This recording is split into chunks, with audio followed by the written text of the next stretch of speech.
What's going on, guys? Welcome to my new and improved YouTube channel.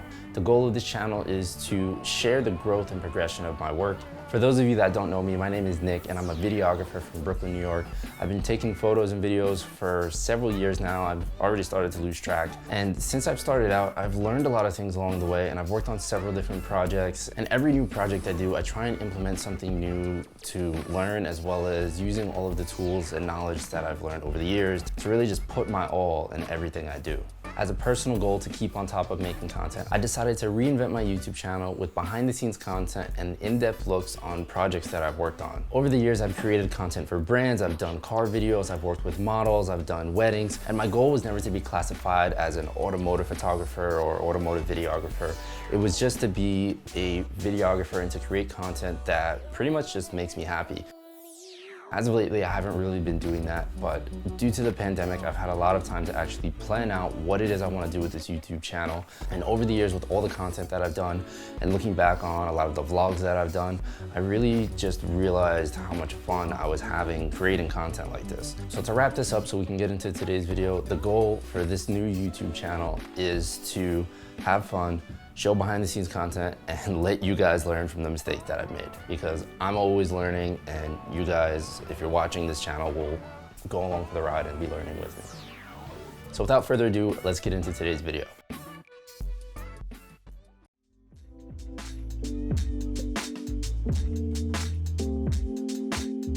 For today's video, we're going to be talking about a photo shoot that I did a couple of weeks ago, and it was, I want to say, one of the first times ever shooting an exotic car. A good friend of mine, Steven, has this friend Joe that he drives I think it's a 2019 or 2020 Lamborghini Huracan, and it was really just amazing.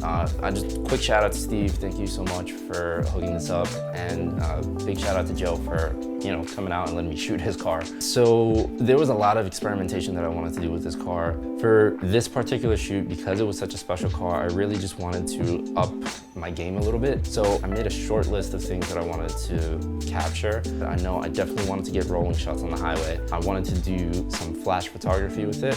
And typically what I do with cars, especially at nighttime, is I like to do light painting. So I definitely had that on the list of things to do with the Lamborghini. I had so many ideas and we didn't really have that much time, so I didn't get to run through all of them. But some of the pictures that I did manage to get were actually pretty sweet. So we'll actually go over some of them now. So the first photo that we're actually going to be going over is this one that I shot on the Belt Parkway. Now, all of the rolling shots I did were on the highway.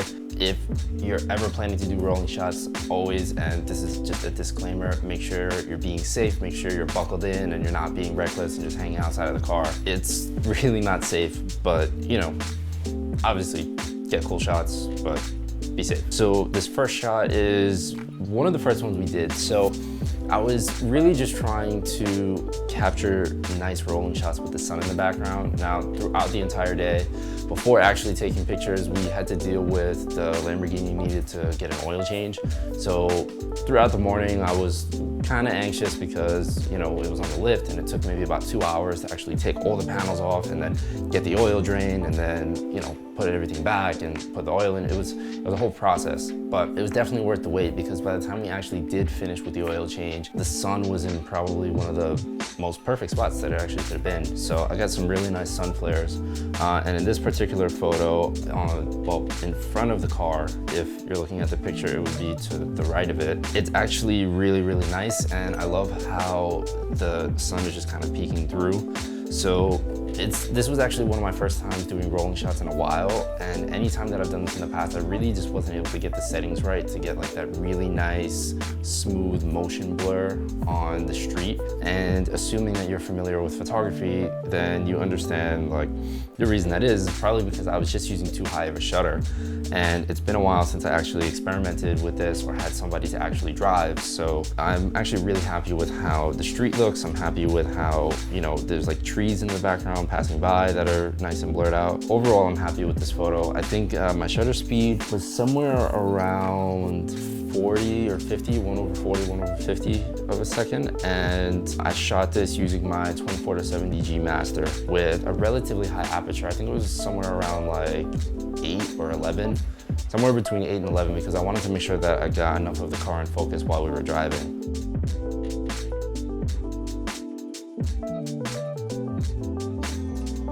All right, so this next photo that we're gonna be looking at is another rolling shot that I got going the opposite way on the belt. So if you noticed in the previous picture, you can kind of see a little bit of the Verrazano Bridge in the background. And in this picture, you see it a lot more, but it's on the other side of the frame now. And this, to me, is a really great photo because I love how there's other cars around it and they're there, but they're not the center of attention. To the left, you can kind of see there's like a tow truck. It's in an urban environment or a city environment. And that's what I really like about this picture. And I love, again, how the floor looks with the motion blur, and it makes the car look like it's going so fast. And I tried to get extra low with this picture, and I was hanging out relatively far outside of the car in order to get that nice low angle, but the settings are the same as the other picture. 1/40th to 1/50th of a second. My aperture was somewhere between f8 and f11, and I love how this picture came out. You know, I didn't really do anything too crazy of an edit. I just added a little bit of contrast and clarity to the floor and just really made like the orange pop out of coming from the sunset that was going on in the background. All right, so this next picture that we're looking at is going to be the last rolling shot that I'm gonna show you guys. I actually captured so many rolling shots because I really just wanted to get the best shot possible. And to be honest, like with the amount of pictures that my camera can take, I think on a 128 gigabyte card, my Sony a7 III takes like over 10,000 pictures. So at the end of the day, I can just delete all the ones that I don't like. And there was actually a lot of them that I really did like, but this one really does take the cake. And the reason I like this picture so much is because, again, the motion blur on the street, it's something that I, for the longest time, had no idea how to accomplish. And in all of these pictures, I managed to get like a really, really smooth, buttery, really clean street. Or highway, I should say. And the car looks really sharp.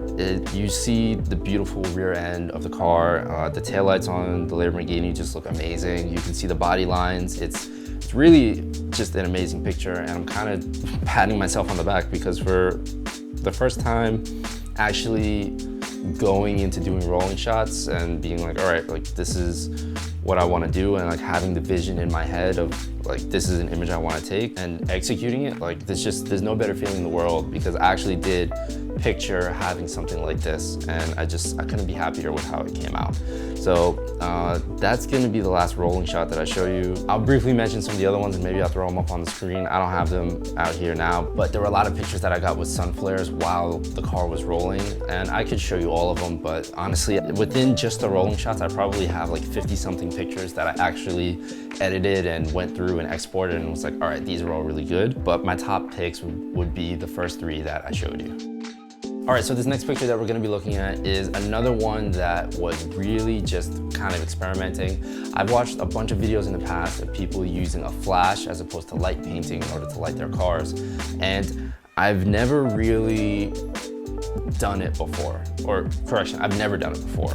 Every time I light a car, it's usually with the light painting method, which is where you put the camera on a tripod and you set it to a relatively slow shutter. I usually set it somewhere between 20 and 30 second shutter, and then once you hit the shutter, you walk around the car with the light and you light the car. Then you get multiple exposures for the foreground, the background, whatever you want the different exposures for, and then you stitch them together in Photoshop. So going into this, I had the same mindset and I figured the process would be very similar, but I wanted to light the car using the flash to see if I could get it a little bit more even, or to see if it would look different, and just to really experiment with it. And that's the whole premise of this channel, is experimenting and trying new things and learning. So for the first time having actually lit a car using a flash, I think the picture came out pretty good.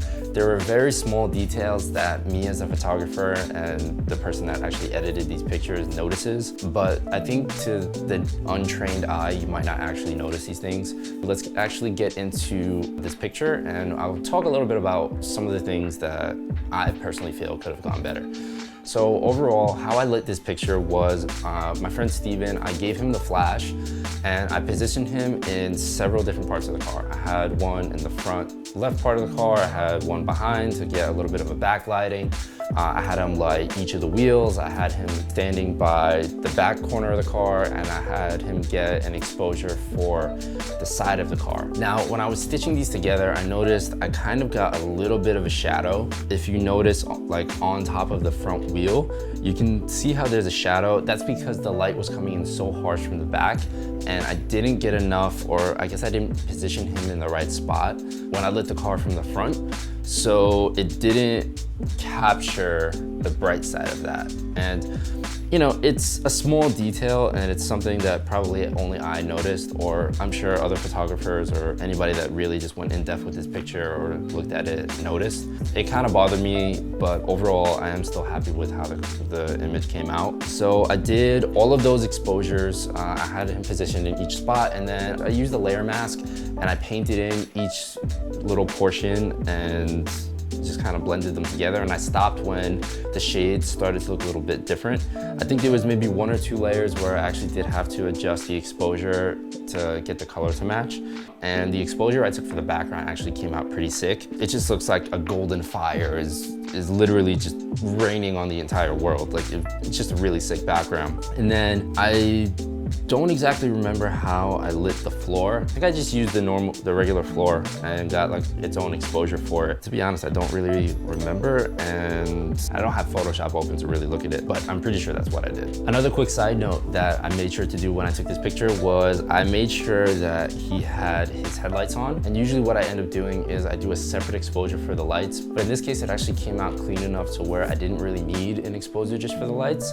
And with his lights on and with the high intensity power of the flash, I was actually able to capture the lights on without needing to do its own exposure for it. I just took the one exposure with the flash on the front and stitched it together. All right, now that we've seen what the flash exposure picture looked like, let's look at this other picture.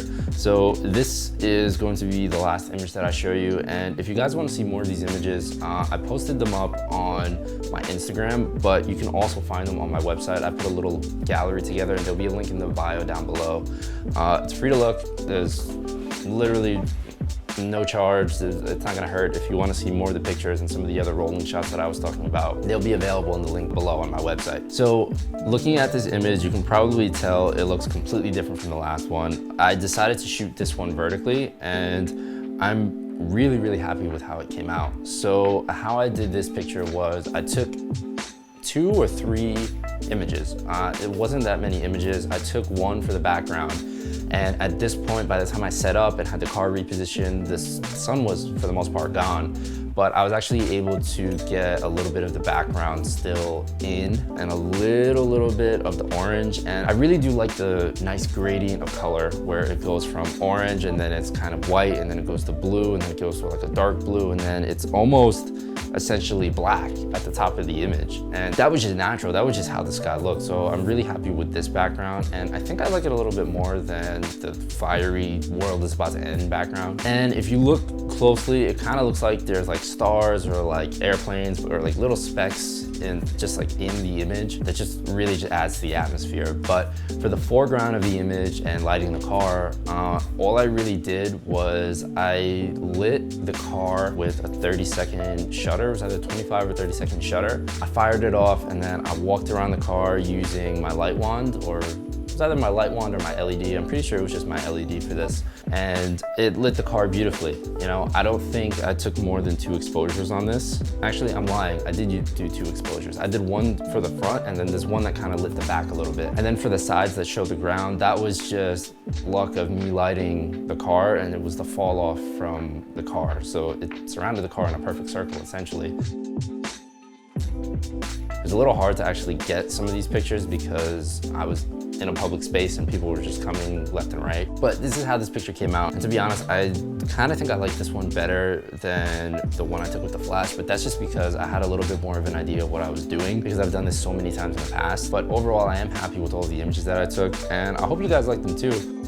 leave some feedback in the comments below. Let me know what you thought about these images. Let me know if there's anything that you would have done different. Any tips you might have for not only me, but anybody else that is watching this or anybody else in the comments as far as taking rolling shots or doing flash photography with cars. And if you guys have any questions about any of the methods that I did, or you'd like me to go more in depth or explain something that maybe I wasn't too clear on, just let me know. Leave me in the comments below. I'm always happy to help out. So that's it for this video, guys. I would really appreciate it if you gave this video a like and hit the subscribe button. I'm really trying to grow this YouTube channel. I'm trying to get the views up there. I'm trying to essentially build a community of fellow automotive photographers, or just photographers overall, or anybody that's into film or video, or trying to build a nice community where we can all help and grow and learn from one another. So please help out, like, share, subscribe, do all the fun stuff. And that's pretty much it. Again, if you have any questions, leave them in the comments below. My Instagram will be listed below here somewhere. Feel free to DM me. Again, thank you guys for watching, and I will see you in the next one.